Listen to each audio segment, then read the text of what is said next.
and that is Ryan O'Reilly. So another former Maple Leaf, of course, a good deadline ad for Toronto and heading into the playoffs. But Ryan O'Reilly has yet another new destination, and this one was kind of a surprise. He is off to the Nashville Predators. It's a 4-year deal. $4.5 million is the AAV. So, and Barry Trotz, I heard some audio of him talking about Ryan O'Reilly today, guys, and was just giving him glowing remarks. He was obviously very excited to get a player like this in his first offseason as general manager, taking over for David Poile. So what do we think about this one? This, again, another one of the more interesting deals that we saw over the weekend. Ryan O'Reilly, 4.5 times 4 in Nashville.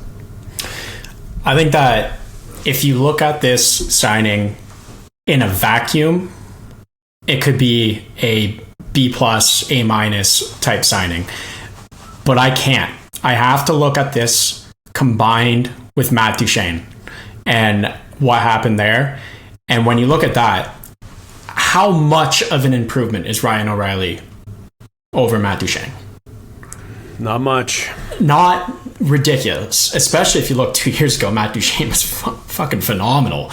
But I'm saying he's not that much of an improvement. And now if you look at next year and the year after, you're going to be paying, if you're counting the dead cap in that buyout, you're paying him like $9.5, 10, $11 million if you look at it that way. So the whole move did not make any sense to me to buy him out and then bring in Ryan O'Reilly for $4.5 million. That just confused the hell out of me. I still don't know where this team is at. They're such a tweener team. They don't have a direction. So I just don't really like the move at all. So I'm actually going to give it a D+. Wow. I mean, Case, there's another factor adding to your argument as well. The fact that they retained half of Ryan Johansson's salary as well in that trade. So there's just more dead money on the books. You traded those, or you got rid of those two guys by different means, and then you bring in Ryan O'Reilly, even though he only makes 4.5 for the next 4 years. Like, that's a lot of dead money to lose two guys and bring in one guy. 2024, 2025, it's $9.5 million of dead, and then 4.5 for Ryan O'Reilly. Yeah, that's too much. I mean, I wasn't thinking about that when I made my pick here, or gave my grade for this deal. I did look at it in a vacuum because I also thought that this deal would have been feasible in Toronto, and by all accounts it was. He just chose to leave to go to a more desirable destination for him. Country guy going to Nashville, out of the spotlight. Not a bad fit for him. I mean, I'm sure he's going to have a great time there. But so looking at it in a vacuum, I agree, Case. I gave it a B.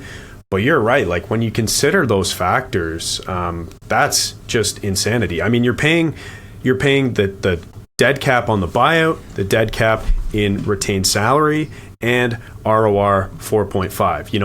You guys know that I don't like buyouts really at all. I think it's one of the laziest ways to free up cap space. It seems like Barry Trotz is just kind of trying to undo a lot of what David Poile built on this team, which, like, fair enough. It's your team now, Barry, and if that's what you want to do, like, go for it. You're perfectly entitled to make any move you want to make, and it's no disrespect to David Poile, who had a great career, but if you want to take the team in a different direction, fine. I just don't know what that direction is, and I don't think Ryan O'Reilly makes them any better, even at a pretty manageable number at 4.5. I thought he was going to get 6 times 6. I thought that would have been too much.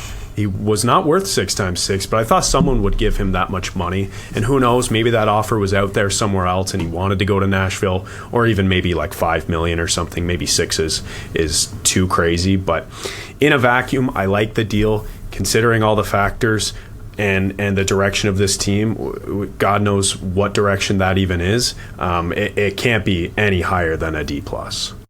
Yeah, let me restate my position here. Yeah.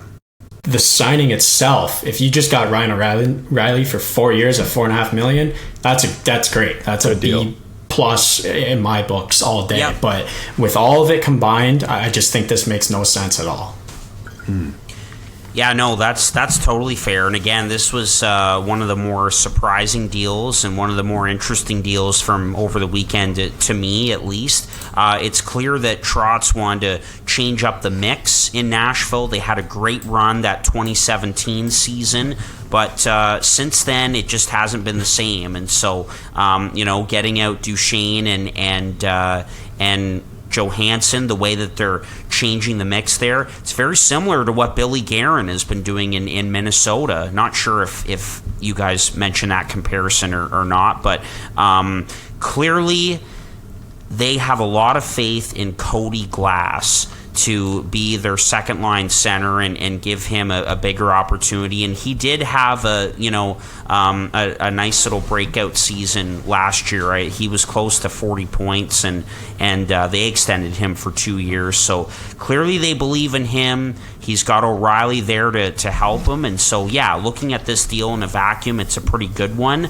But I can't see it aging too well. And again, it doesn't really match up with where the Predators are at. Like, you look at that forward group in particular, it's going to be filled with a lot of young players, and they're sort of transitioning. And I think that this team is a wild card team at best heading into next season. So an interesting deal for sure. But yeah, looking at it in a vacuum with the way Ryan O'Reilly plays still at this age, with his leadership and everything, it's great in the short term for the Nashville Predators. So I'll give it a C+. It would make a lot more sense if Nashville had a direction. If they were rebuilding and you want to bring in a more experienced cup champ to mentor some of the younger players who come up for the next 4 years, fine, that makes a lot of sense. If they're contending and you need to add a third line center to build and to have some more responsibility in the bottom six, that also makes a lot of sense. It's just the fact that we don't really know what Nashville is doing right now.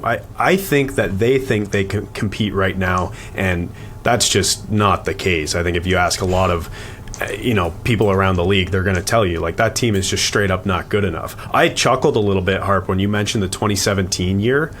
We're 6 years removed from that. Like, that's ancient history in the NHL. Like, I know some of the guys were there for that year, but like, it is a totally different landscape in the league. Like, you can't hang your hat on something you did 6 years ago. And I think of that is, I get that. Well, I just think a little bit of that is what they're currently doing. So I think it would make a lot of sense if they had a direction, but they just really don't right now. And also, I wanted to mention too, while we're talking about Nashville, I don't know if I'm alone in this, but I feel like so far I am not impressed at all by Barry Trotz.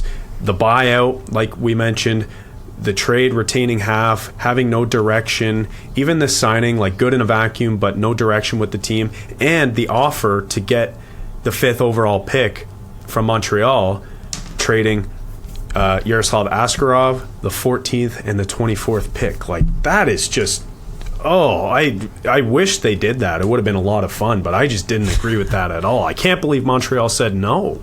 Like, anyway. For David. For David. Reinbacher.